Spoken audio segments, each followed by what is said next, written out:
Muntik mahulog sa sapang isang container van nang tumagilid ang trailer truck dito sa Cebu. Sa Pangasinan naman, patay ang isang tricycle driver matapos makabanggaan ng isang motorsiklo.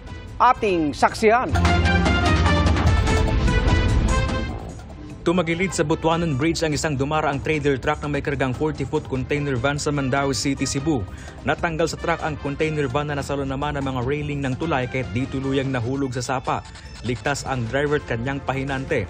Kwento ng driver, hindi naman mabilis ang kanyang pagmamaneho. Hinay ang unaga niya. Ang kurbada diyan na, punas kurbada. At medyo takilid man siya niya. Akong karga, medyo bugat man kayo niya. Pag takilid niya sa container paglihok, nadayon mang ang container, nadayon magkatikilid mang inungdan pagkatumba nako.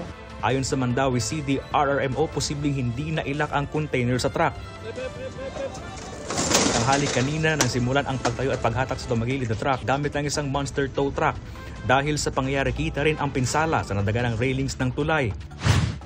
Patay naman ang 76 anyos sa tricycle driver matapos makabanggaan ng isang motorsiklo sa San Carlos City, Pangasinan. Kinilala ang biktimang si Bernabe de Guzman ay dineklarang dead on arrival dahil sa dami ng tinamong sugat. Sugatan naman sa insidente ang kanyang misis. Malakas talaga.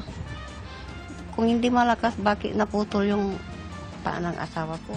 Critical naman sa ospital ang nakabanggaan nilang rider. Ayon sa kaanak ng nasawi, pauwi ang mga biktima na sakay ng tricycle matapos bumili ng pandesal. Sabi ng kuya kong panganay, kakausapin yung nakabangga na yung support na lang po niya sa gastusin namin. Ayaw na namin magpa-blatter. Nakatakda sila makipag-usap sa kaanak ng rider sa himpilan ng pulisya. Paalala ng PNP sa mga motorista maging maingat sa pagmamaneho para makaiwas sa disgrasya.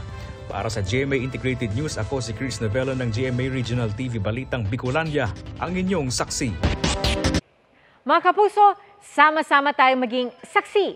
Mag-subscribe sa GMA Integrated News sa YouTube at para sa mga kapuso abroad, samahan niyo kami sa GMA Pinoy TV at sa www.gmanews.tv.